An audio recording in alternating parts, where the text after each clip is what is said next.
Olá, tudo bem? Espero que sim. No último vídeo do meu canal, eu comentei sobre o alfabeto fonético internacional.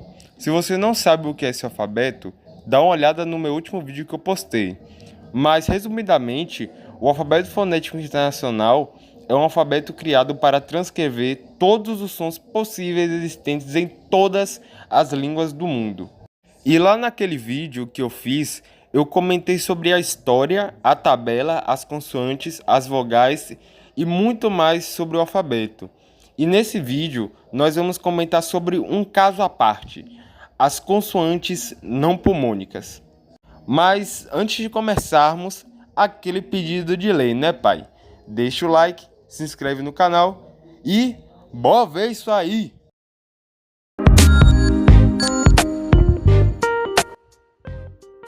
Beleza, mas o que são as consoantes não pulmonares?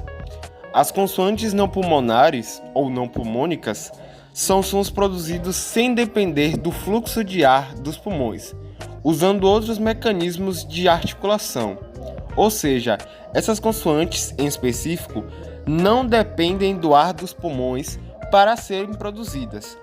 Você provavelmente deve estar se perguntando, ou até duvidando, como assim é possível pronunciar um som, uma consoante, sem usar o ar dos pulmões? E eu te digo, é bem possível. Mas sim, esse tipo de consoante é bem comum nas línguas mundo afora, com pesquisas apontando entre somente 25 a 30% das línguas do mundo que possuem alguma desses três tipos de consoantes que vamos comentar, que são implosivas, ejetivas e os cliques. Então, bora mergulhar mesmo nesse assunto.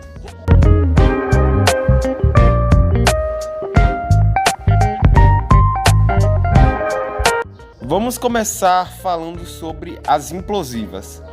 As consoantes implosivas são um grupo de consoantes oclusivas com um mecanismo misto de fluxo de ar glotal ingressivo e pulmonar egressivo. Como assim? De uma forma mais fácil de entender, basicamente, numa consoante implosiva, você engole e solta o ar ao mesmo tempo. Pois é, parece impossível, mas não é, e muitas línguas no mundo possuem esses sons.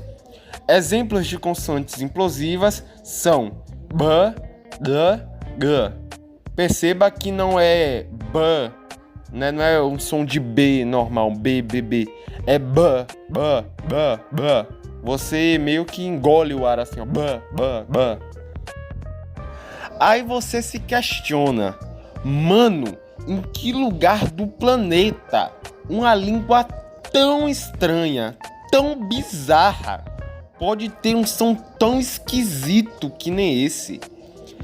Bem, e aí eu te digo, esse som acontece em alguns sotaques, alguns dialetos do inglês. Pois é, no dialeto americano geral, essa palavra que significa corpo, essa palavra que está aparecendo, seria pronunciada body, body. Mas no dialeto do sul dos Estados Unidos, essa mesma palavra seria pronunciada body, body. Perceba que não é um B normal, tipo o nosso B do português, né? Bó, bó, é bó, bó, bó. Se você ficou surpreso, saiba que não foi só você. Até eu fiquei, eu real nunca imaginaria que o inglês teria uma consoante tão incomum que nem essa. Na verdade, o inglês padrão por si só tem muitos sons que não existem em muitas línguas do mundo. Mas isso é assunto para outro dia, isso é assunto para um vídeo especificamente sobre o inglês. Antes de avançarmos para o próximo tópico, eu queria que você reparasse em algo interessante. Eu não sei se você percebeu, mas todas as consoantes implosivas que eu mencionei são vozeadas. E a maioria das implosivas são vozeadas. Se você não sabe o que é uma consoante vozeada, dá uma olhada no meu último vídeo sobre o alfabeto fonético internacional. Mas basicamente, uma consoante vozeada significa que você vibra as cordas vocais ao pronunciar ela. Perceba a diferença entre F e V, F e V. E bem, B, D e G são as versões implosivas de B, D e G, B, D e G. O mesmo acontece com outras implosivas, como G, sendo a versão implosiva de G, G sendo G. Sério, eu tenho muita dificuldade de pronunciar essas consoantes, são muito difíceis, até pra mim mesmo. O que rola é que B, D, G, G e Go são todas vozeadas, diferentemente de P, T, K, K e K, por exemplo. E então, por que isso acontece? Por que implosivas são vozeadas? Bem, isso tem a ver com a característica dessas consoantes. Como eu expliquei anteriormente, para pronunciar esses sons, você meio que solta e engole o ar ao mesmo tempo. Só que para engolir o ar, entre aspas, você precisa necessariamente vibrar as cordas vocais, coisa que seria impossível com consoantes surdas, visto que elas forçam o ar a sair completamente, dificultando uma entrada simultânea de ar. Tendo isso em mente, então nós podemos dizer que é impossível nesse planeta ter uma consoante implosiva surda, não é? Uai, quem foi que te disse isso? É claro que podemos ter implosivas desvozeadas. A real é que a vibração das cordas vocais, ou melhor, a não vibração das cordas vocais, não impede de engolir o ar. Então, com isso, além das consoantes oclusivas pulmônicas vozeadas, temos as não pulmônicas desvozeadas, que geralmente são representadas pelas consoantes, pelos símbolos das implosivas normais, com essa bolinha que vai embaixo ou em cima da letra, ou também com símbolos próprios, como essas, que geralmente são a letra das consoantes surdas com um gancho nela, com um ganchinho assim pro lado. Eu simplesmente não consigo pronunciar isso. Então, aqui vai uma amostra do que seria pronunciado essas consoantes.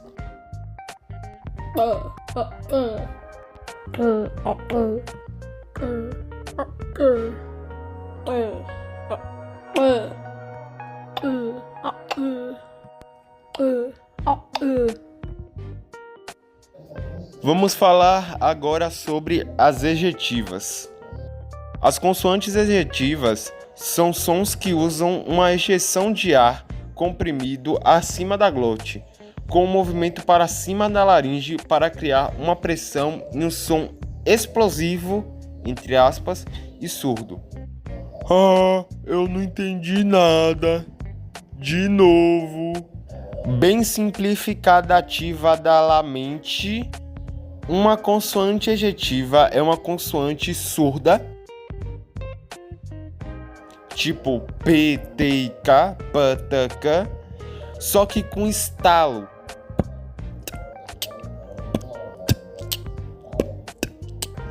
São tipo os sons que a galera do beatbox usa.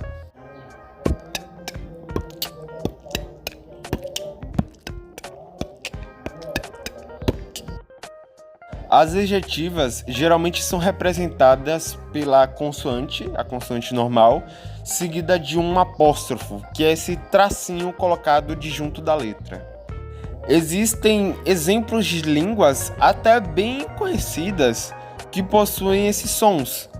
São, por exemplo, o georgiano, com na palavra ela, que significa borboleta, o armênio, como na palavra ossa, que significa 10, o número 10, e o quichua, como na palavra anca, que significa galo.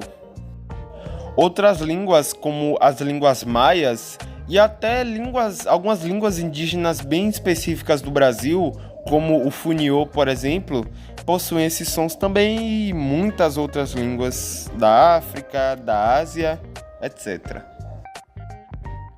Antes da gente ir para o último tópico do vídeo, sim, o vídeo já está acabando, eu queria que você reparasse em algo bem interessante. Eu não sei se você reparou nesse padrão, digamos assim. Repare as línguas que eu acabei de citar: o quichua, o armênio e o georgiano. O quichua é falado no Peru, o armênio na Armênia e o georgiano na Geórgia. Perceba como a geografia desses países é predominantemente de montanhas, ou seja, essas línguas são faladas em regiões de grandes altitudes, de grandes alturas. Mas aí você pode perguntar: tá, beleza, Levi, mas são só 3 línguas. Isso não significa que todas as línguas que têm esses sons sejam faladas em áreas de montanhas, né? Errado! Quando a gente vai tomar uma análise mais ampla, a gente vê que a maioria esmagadora das línguas que têm sons ejetivos são faladas em áreas montanhosas. Interessante, mas por que isso acontece? Bem, se você não faltou às aulas de física ou ciências, né, depende da sua série, da sua escola, você aprendeu que, enquanto mais alto o lugar, menor é a pressão atmosférica. Enquanto menor é a pressão atmosférica, menor é a quantidade de oxigênio no ar. E é justamente essa falta de oxigênio que, teoricamente, criaria um ambiente favorável para a aparição de ejetivas na fonologia dessas línguas. E eu digo teoricamente porque isso é uma teoria. Ainda existem debates na academia sobre esse tema. Os acadêmicos que vão contra essa tese frequentemente usam o argumento dos Himalaias. Para quem não sabe, os Himalaias são a região da Ásia conhecida como o teto do mundo. E esse título não é à toa, visto que lá predomina alturas de 8 a 9 mil metros acima do nível do mar. E sim, é lá que tem o famoso Monte Everest. Aí você pensa: poxa, 9 mil metros? Com certeza deve ter alguma língua ejetiva lá, né? Não. Hã? Como assim não? Pois é, meu amigo. Não tem nenhuma língua ejetiva lá. As línguas mais faladas nos Himalaias são o tibetano, o nepalês e o butanês. E nenhuma dessas línguas possui ou no seu inventário fonético. Minha teoria inicial era de que nas famílias que essas línguas fazem parte, que é sino-tibetana e indo-europeia, não há a presença desses sons nessa família. E por isso, seguindo essa lógica, esses idiomas também não teriam. Mas aí eu lembrei do armênio. O armênio é uma língua indo-europeia, assim como o português, que tem sons ejetivos. Então, o nepalês, que também é uma língua falada em lugares de montanha muito altas, mais altas até que a da Armênia, que também é uma língua indo-europeia, não teria esses sons.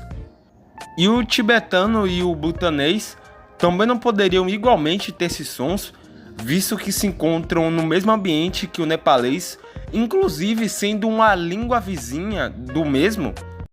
Quando eu falo língua vizinha, eu não estou querendo dizer uma língua que é aparentada ao nepalês, só estou dizendo que elas são faladas próximas uma da outra. Mas não, o nepalês, o tibetano e o butanês não são da mesma família que o nepalês, são línguas totalmente diferentes. E até mesmo outras línguas, como as línguas faladas nos Alpes europeus, também não possuiriam ejetivas. Então não teve outra, minha teoria não fazia sentido e eu descartei ela. Mas o cenário do tibetano e região é um caso bem interessante e deixo para os acadêmicos discutirem isso. Talvez no futuro, com estudos bem trabalhados, a gente possa encontrar uma resposta satisfatória. Mas você, o que você acha? Existe essa relação entre altitude e ejetiva ou é só uma coincidência? Deixa aqui nos comentários. Mas bem, já falamos demais sobre esse tópico. Agora, bora pro último tópico desse vídeo: os cliques. Os cliques são sons produzidos puxando o ar para dentro, como é de costume das consoantes não pulmônicas. Só que além disso, elas têm uma espécie de articulação dupla, ou seja, elas são produzidas encostando a língua em dois lugares diferentes da boca, ao mesmo tempo. No caso, na ponta e no dorso da língua, né? O dorso é a parte de trás da língua. E por consequência, gera um estalo. Os cliques mais básicos, podemos dizer assim, são e em português e em muitas línguas europeias também há presença de cliques, só que a gente usa paralinguisticamente, ou seja, a gente usa de forma secundária, podemos dizer assim. Tipo, eu acho, né, provavelmente você nunca disse alguma palavra com o som de tipo, eu creio, né, que você nunca pronunciou nano ao invés de dado, por exemplo.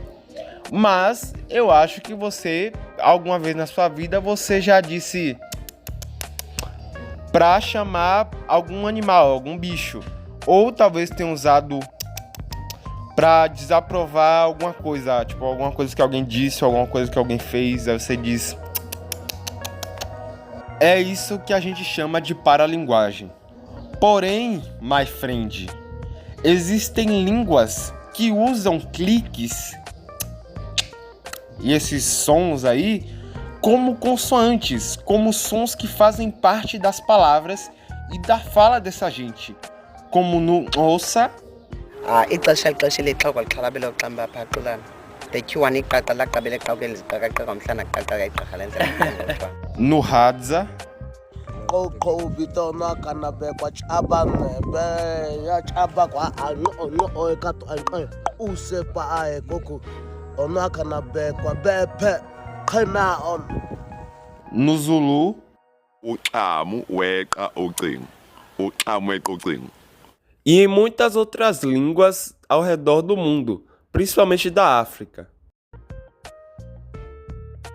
Agora, bora dar uma olhada mais aprofundada em como são pronunciadas essas consoantes. Começando pelo som de o som de ou clique bilabial, como é chamado linguisticamente, é uma família de cliques consonantais que soam como um beijo. São encontrados como fonemas apenas na família linguística Tu e na língua Amkoe, da Botsuana, e na língua cerimonial da Min, da Austrália. E bem, para pronunciar esse som, você precisa primeiro mover o dorso da língua em direção ao véu palatino. E, além disso, você fecha os lábios. E aí, é só soltar a boca. Como eu disse, essa consoante e os cliques em geral, como vamos ver mais para frente, são pronunciados colocando o fundo da língua em direção ao véu palatino, que é a mesma região da boca onde você pronuncia o som de K. E por causa disso, o som de é geralmente transcrevido assim, com um K do lado do símbolo da consoante, ou também com um K, só que flutuante. Se lembra que eu acabei de dizer que o clique bilabial, na verdade, é uma família de sons? Isso porque o som de pode ser pronunciado de muitas formas diferentes. Essa forma de pronunciar com K, que é considerada a forma padrão, entre aspas, de pronunciar ela, é só uma das formas de pronunciá-la. Pode vir de várias formas diferentes, sendo essa versão com K a chamada versão velar tênue, ou só tênue mesmo. Mas ela pode vir labial velar sonora, que no lugar de K ela vem com G, um B, ou com esse acento circunflexo de cabeça para baixo que vai embaixo da letra. Também nasolabial sonoro, que vem com esse N com gancho para o lado, que é chamado de nasal velar sonora. Também pode ser representada com um M ou com tio em cima dela. Pode ser uvular tênue com Q do lado, uvular sonoro com GO do lado e uvular nasal com NO do lado. Além de outras várias formas que chegam a ser uma parada tão bizarra que nem meu celular consegue processar. Se liga nisso. Agora vamos falar sobre o som de... O som de, também chamado de clique dental, é uma família de cliques pronunciadas na região dos dentes, mais especificamente entre os dentes e o alvéolo da boca. São encontradas em línguas como o Zulu, o Hadza e o Khoikhoi.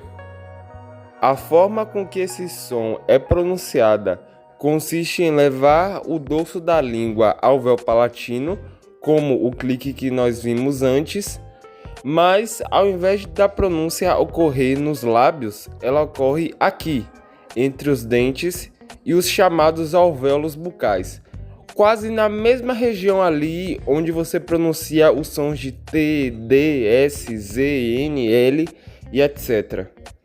E assim como o clique, nós temos diversas variações: velares, tênues, sonoras, dentais, nasais, uvulares, etc. O som de ou clique lateral, como é chamado, é, adivinha, uma família de cliques pronunciado na lateral da língua, ao invés do meio dela, podendo ser tanto em um único lado da língua quanto em ambos os lados, variando de acordo com o falante. O local de articulação específico dessa consoante é variado, podendo ser dental, alveolar, palatal, laminal ou apical, mas é comumente alveolar. Línguas como, de novo, o Zulu, o Hadza e o Xhosa possuem esse som. Para pronunciar essa consoante, você coloca o dorso no véu palatino, como de costume, só que você coloca a ponta da língua nos alvéolos, que ficam ali atrás dos seus dentes, e aí você solta um ou os dois lados da língua, resultando no som de...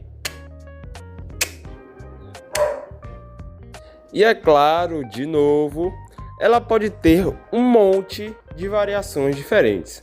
Eu não vou ficar repetindo muito, né? Vocês já entenderam que tem muitas formas de pronunciar ela. E agora, o som de,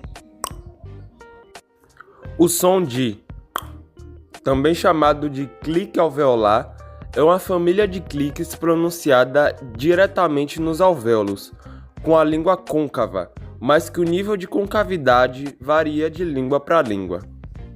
Encontramos ela, mais uma vez, no Zulu, no Xhosa e no Hadza. Velho, é incrível como essas línguas gostam de ter esses sons, né? Eu ainda vou fazer um vídeo sobre elas, cara, vale a pena. Bem, para pronunciar ela, você, mais uma vez, coloca o dorso da língua no véu palatino e a ponta da língua nos alvéolos, que é a mesma região onde você pronuncia o som de T, como eu disse anteriormente. A diferença é que ao invés de puxar a língua para trás, você puxa ela para baixo. E combinando isso com a curvatura da língua, você meio que curva a língua, você consegue o som de... E novamente, tem um zilhão de formas diferentes de pronunciá-la. E por fim, o último clique para finalizar o vídeo. nós temos o som de... O som de, também chamado de clique palatal, é uma família de cliques articulada na região do palato. Apesar do nome, ela não é inteiramente palatal. Ela está mais próxima de algo mais alvéolo-palatal, já que um clique puramente palatal seria meio complicado de se pronunciar, já que o palato e o véu palatino são regiões quase vizinhas uma da outra, o que dificultaria a sua pronúncia. Mas enfim, encontramos ela em línguas como o khoikhoi, o tá e o naro. Sim, sem Zulu, Hadza ou Ossa dessa vez. Para pronunciar ela, você, como sempre, coloca o dorso no véu palatino e a ponta da língua nos alvéolos e no palato, cobrindo quase todo o céu da boca, deixando só um espacinho aqui no meio do céu da boca para que se consiga gerar o estalo. E juntando tudo isso, você consegue o som de... E, repetindo pela milésima vez, existe um monte de formas diferentes de pronunciar ela.